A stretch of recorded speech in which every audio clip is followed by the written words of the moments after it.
ప్రకృతి ఒడిలో 7 పవిత్ర జలధారల మధ్య కొలువైయున్న దివ్యశక్తి శ్రీ ఏడుపాయల వనదుర్గా భవానీ టెంపుల్.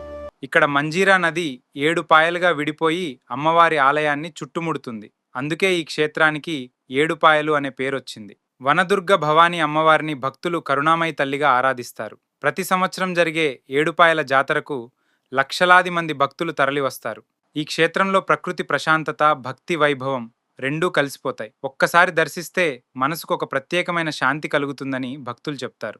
అమ్మవారి సన్నిధికి వచ్చేవారు కేవలం దర్శనం కోసం కాదు, మనసులో ఉన్న భారాన్ని వదిలేసి వెళ్ళిపోవడానికి వస్తారు. ఇక్కడి గాలి కూడా భక్తిని మాట్లాడుతుంది. నీటి శబ్దం కూడా శాంతిని నేర్పుతుంది.